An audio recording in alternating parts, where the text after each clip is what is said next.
हमें बदलाव कर देना चाहिए। ये कपड़े नहीं हैं जो तुम्हारे स्वार्थों के लिए बदले जाएं। वेद जैसे थे अनंत काल तक वैसे ही रहेंगे।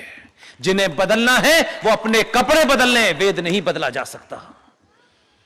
सनातन को किसी 1400 साल पहले एक फिलॉसफी चली, उसकी जरूरत नहीं है। जो लोग सनातन की तुलना इस्लाम से या क्रिश्चियनिटी से करते हैं वो जघन्य अपराध करते हैं। न वो प्रकृति में बिलीव करते हैं, न आज की साइंस में बिलीव करते हैं। जब से ये सृष्टि अपने वजूद में आई, एग्जिस्टेंस में आई, अस्तित्व में आई, तब से लेके आज तक, जब तक ये सृष्टि रहेगी, तब से लेके जब तक, मैं नहीं जानता, करोड़ों साल, 10 साल, 500 साल, मैं नहीं जानता, ये सृष्टि जब तक रहेगी, जब से सनातन था और जब तक रहेगी तब तक सनातन रहेगा।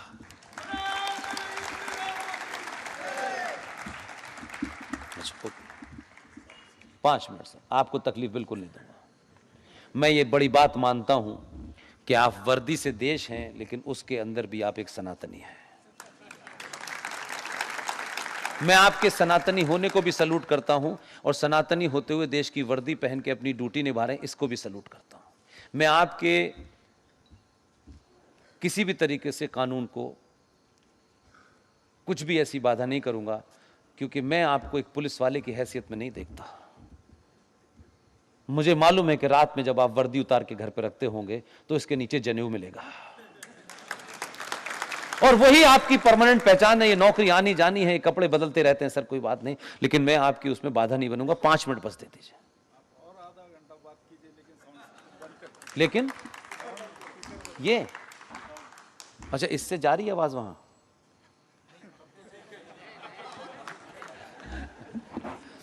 देखिए, ये भाई लोग हैं, इनका सम्मान करना चाहिए। और इस ये जो आपके शहर में पुलिस है, मैं सब जगह कहता हूं, कोई बहुत बड़ी बात नहीं है। ये हम में से किसी न किसी के भाई होंगे, हम में से किसी न किसी के पति होंगे, बेटा होंगे, हम में से ही होंगे ना। ये कोई आसमान से थोड़ी नहीं आए हैं। इसलिए इस बात की गांठ बांधिएगा, खुले में कहता हूं मैं। ये पुलिस की वर्दी में है, इसकी एक मर्यादा है, उस मर्यादा को इनको पूरा करना है, भले ये चाहें या ना चाहें। ये जब डंडा उठा के लाठी चार्ज करते हैं तो जरूरी नहीं है कि इनका मन करता हो, इनकी मजबूरी हो। लेकिन आपसे मेरा एक निवेदन है, क्योंकि ये टॉपिक आ गया तो मैं इसको यहीं समाप्त करना चाहता हूं। वो बात कहूंगा, चिंता मत कीजिए, आधे घंटे की परमिशन है। इसलिए कि आप ध्यान रखिएगा, आप कुछ नहीं जानते। आप जितने भोले, जितने निश्चल अपने अंदर से हैं, मन से हैं, वैसी समझते हैं दुनिया होगी। ये दुनिया वैसी नहीं है। आपने किताब नहीं पढ़ी है। मैं जहां पैदा हुआ हूं, मुझे मार मार के पढ़ाई गई है। अब जब मैं बोलता हूं तो मैंने कहा तुम ही ने पढ़ाया था, बोल रहा हूं तो परेशान क्यों हो रहे हो? अब तुमने दिया है तो भुगतो। इसलिए मैं कहता हूं कि ये जो पुलिस है, ये सनातनी और इस राष्ट्र के शत्रु, इस कायनात के, इस ब्रह्मांड के शत्रु, उन आस्थाओं परंपराओं के शत्रु, जो लूटने कत्ल करने में जिनका इतिहास 1400 साल पहले शुरू हुआ था, उनके और आपके बीच में ये अंतिम पंक्ति बची है।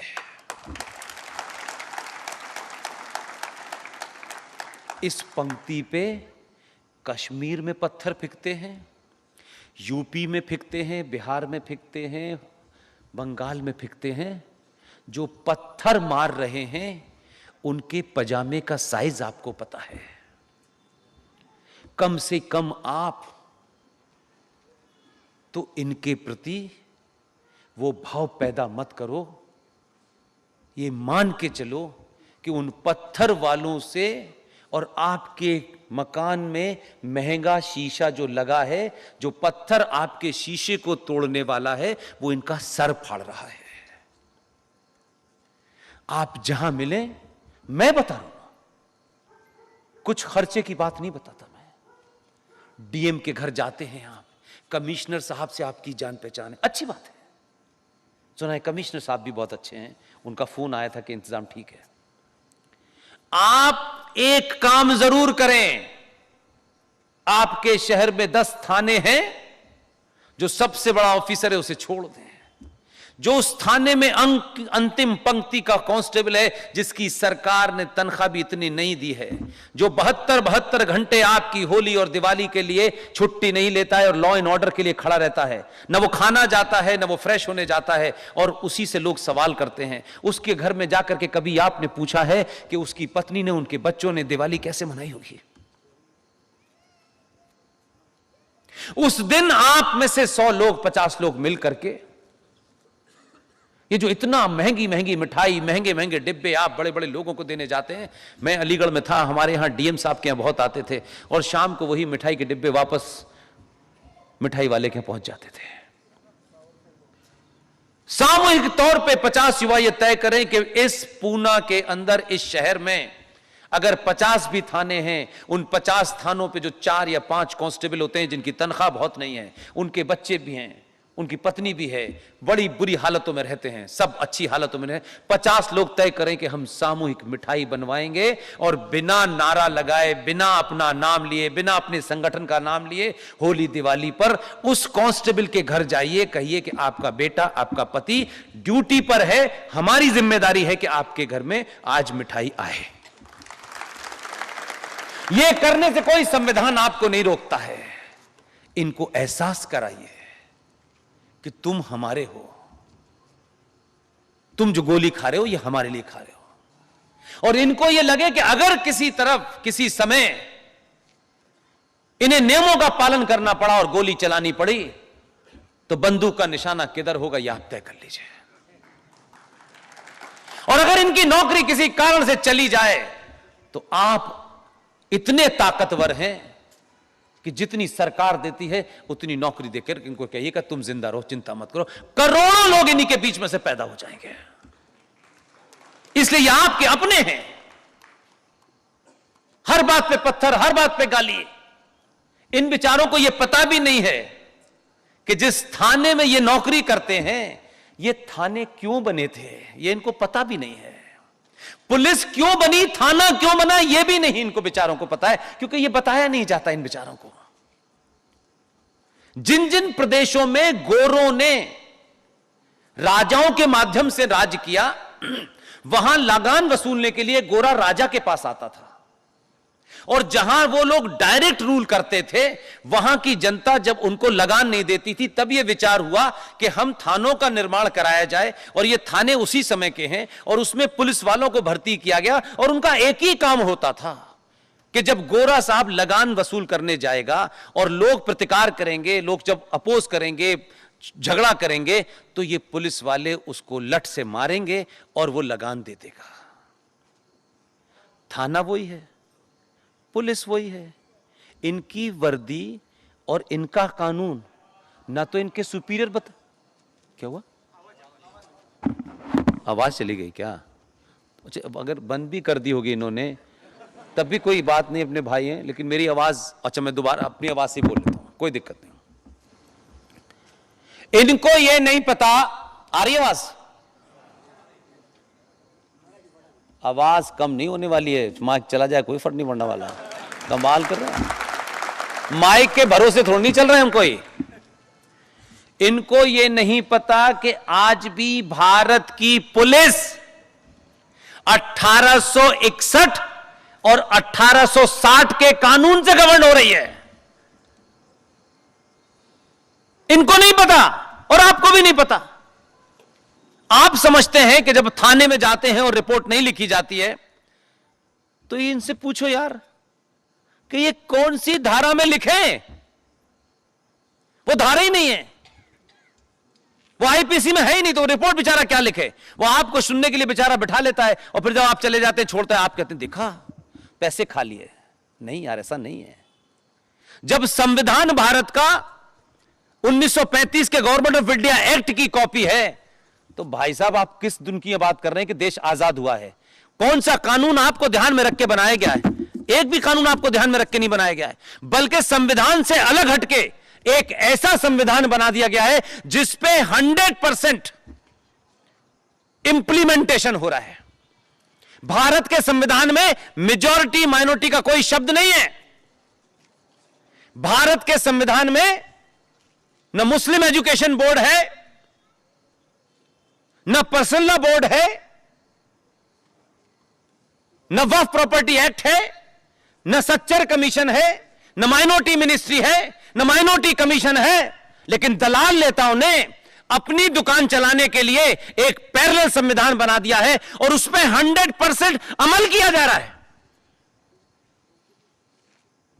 और संविधान की दुहाई दी जा रही है। धारा 28 और 30 डिस्क्रिमिनेट नहीं है। किसने कहा माइनॉरिटी और मेजॉरिटी? कहां लिखा है? कहीं नहीं लिखा। लेकिन भारत के नेताओं ने अपनी सुविधाओं से पास किया, रख दिया, पास किया, रख दिया। उस पर इंप्लीमेंटेशन हो रहा है। 5,500 करोड़, 5,500 करोड़ का बजट है सच्चर कमीशन का, जिसमें लिखा हुआ है कि यह बजट मुसलमानों की अपलिफ्टमेंट के लिए है। आप रोइए स्कॉलरशिप के लिए। हज कमेटी का पैसा बंद हो गया, बंद हो गया, बंद हो गया। आज साहब क्या बात हो गई? इसलिए कह रहा हूं कि वो ठेकेदार जो सत्ता में नहीं है, जो समाज में काम कर रहे हैं, उनका सिर्फ इतना ही काम था कि अपने लोगों को सच बता देते। लोग चौराहे चौराहे, गली गली गला पकड़ेंगे, बताइए आपने झूठ कैसे बोला हमसे? लेकिन आपके ऊपर चादर डाल दिए, अब मत सुनो, तुम्हें नहीं सुनना, ठेका हमारे पास है। हम जब दिल चाहे जब दरियागंज में मुसलमानों से मिलने जाएंगे, पैर पकड़ेंगे। यह है बीमारी आपकी। आपको पता है कितना बड़ा बजट है जो संसद में रखा हुआ है? क्योंकि आपको उससे मतलब नहीं। आप बजट आया, बिजनेसमैन अपना देखता है जीएसटी, नौकरी वाला अपना इनकम टैक्स, यही देखिएगा। इस देश का जीएसटी गया, संविधान गया, इस देश की इंच इंच भूमि चली गई। इस पर चर्चा नहीं होनी चाहिए। आपको क्या फर्क पड़ना है?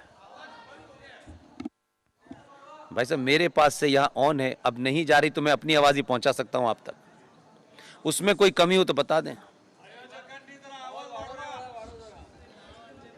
तो कुल मिलाकर के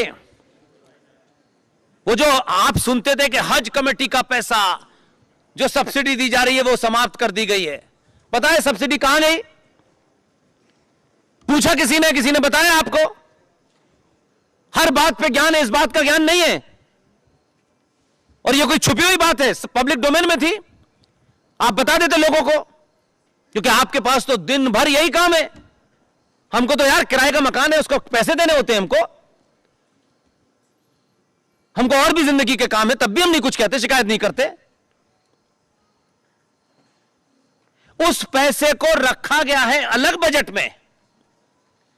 मुसलमान लड़कियां और मुसलमान लड़के जो आईएएस और पीसीएस बनना चाहते हैं, 1 लाख रुपए सरकार फ्री उनकी ट्रेनिंग और पढ़ाई के लिए दे रही है। तब जाके 250-250 बन रहे हैं।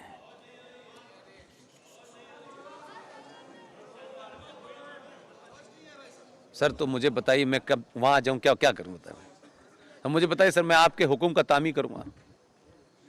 तो कुल में बस खत्म करता हूं। तो कुल मिलाकर के आप लोग जाइएगा। और 2 चीजों को मैं इसलिए कह रहा हूं कि मैं इनकी मजबूरियां भी समझता हूं और इसमें कोई बुराई भी नहीं है। और मैंने पहले ही कहा कि इनसे रिश्ता पुलिस का नहीं है मेरा, लेकिन इनको कोई बाधा ना हो, इन पे कोई सवाल ना खड़ा करे। आप लोगों के पास एक चैनल है जो हमारी पूरी टीम की अलग अलग विषय को डालती रहती है, और उसमें जो बात आप यहां 5-6 हजार लोग सुन रहे हैं, वो कैसे 5 करोड़ तक पहुंचे, वो सिर्फ इस पर्पस से चलाया जाता है। उसको चाहे आप लोग नोट कर लें और घर जाकर के प्लीज मेरी आपसे विनती है कि सब बातें बहुत सी नहीं हो सकती, समय की मर्यादा भी है, मजबूरी भी है। उस चैनल का नाम है वी सपोर्ट पुष्पेंद्र कुलश्रेष्ठ। उस YouTube चैनल पर, क्योंकि बहुत सारे फेक बने हुए हैं, ये वेरीफाइड है और कोई 6,38,000 के आसपास उसमें लोगों ने सब्सक्राइब किया हुआ है, इसलिए बता रहा हूं ताकि पहचान रहे। उसमें जाइएगा और उसमें टाइप कीजिएगा वक्फ प्रॉपर्टी बोर्ड विष्णु शंकर। विष्णु शंकर हमारी टीम के युवा साथी हैं, 35 साल के हैं, जिन्होंने मस्जिद में शिवलिंग को ढूंढ लिया है बनारस में, जिनके कारण 400-450 साल पहले एक इस्लामिक आताताई औरंगजेब ने शिवजी को खंडित कर दिया था। उस खंडित शिवजी को मराठाओं की एक बेटी ने, जो बेटी का जीवन बड़े तकलीफों में गुजरा, पिता चले गए, पति भी समय से पहले चले गए, वो मराठा बेटी इंदौर की रानी बनी और 1780 में बनारस जाकर के उस आताताई द्वारा तोड़े हुए उस शिवलिंग, खंडित शिवलिंग को, जहां पूजा बंद हो गई थी, उस पूजा को दोबारा चालू किया उसने और उस मंदिर के गुम्बद पे सोना लगाया और वापस आ गई। उसको नहीं पता था कि उसके जाने के बाद क्या होगा। उसने अपना काम किया, चली गई। एग्जैक्टली 1780 के बाद 200 ऑलमोस्ट 40 साल के बाद एक आदमी गुजरात से बनारस गया। तब लोग हंसते थे। वो वहां पहुंचा और उसने वहीं से कार्य शुरू किया जहां से अहिल्याबाई होलकर छोड़ के गई थी। इसलिए कह रहा हूं कि हर एक के भाग में है। विष्णु शंकर जैन के पिता के बारे में आप नहीं जानते हैं। बहुत बड़ा काम किया उन्होंने, कोई कर नहीं सकता। कोई हिंदुस्तान का हिंदू संगठन उनके साथ नहीं खड़ा है, क्योंकि उनका नाम नहीं हो रहा है। कोई नहीं खड़ा है। पूरा जीवन लगा दिया उन्होंने, एक पैसा नहीं कमाया। बाबरी मस्जिद कमेटी की तरफ से 5 करोड़ का ऑफर आया कि हमारी तरफ से वकील बन जाइए। उन्होंने कहा पूरा मुल्क भी तुम मुझे दे दोगे तब भी मैं भारत के राजा राम के खिलाफ नहीं खड़ा हो सकता। ऐसे ऐसे लोग थे। उन्हीं का बेटा है, उनके बेटे के भाग में लिखा था। इसलिए मैं कहता हूं, मैं अपनी मर्जी से नहीं बोल रहा हूं। यह शक्ति है जिसे आप समझते हैं मैं 3-3 घंटे में नहीं बोल रहा। मुझसे कोई शक्ति करा रही है और मैं उसको पूरे ईमानदारी से करने की कोशिश कर रहा हूं। इतना ही भाग है। और देखिए, जब सब कुछ हो गया, जिस बाबा विश्वनाथ की नगरी में 10 लोग उस मंदिर में खड़े नहीं हो सकते थे, एक आदमी 240 साल के बाद गया, चुनाव लड़ा। पहले चुनाव में बहुमत कम रहा, दूसरे चुनाव में जब आपने उसे प्रचंड बहुमत दे दिया तो उसको पता चल गया कि सड़क नहीं बनानी है, कुछ और मामला है। इसलिए कह रहा हूं, आप अपनी ताकत को कम मत समझिए। यह सामूहिक शक्ति के कारण उस आदमी को पूरे उस मंदिर के प्रांगण में, जो हजारों साल पहले उसका रूप था, कि आप गंगा में डुबकी लगाते थे और उन्हीं वस्त्रों से बाबा विश्वनाथ की पूजा करने आते थे, वो घाट बना दिया उस मंदिर में जहां 10 लोग नहीं खड़े होते थे, आज 10,000 लोग खड़े हो जाते हैं। इसको लोग समझते होंगे, मैं जानता हूं, सभ्यताएं ऐसे ही जिंदा रहती हैं।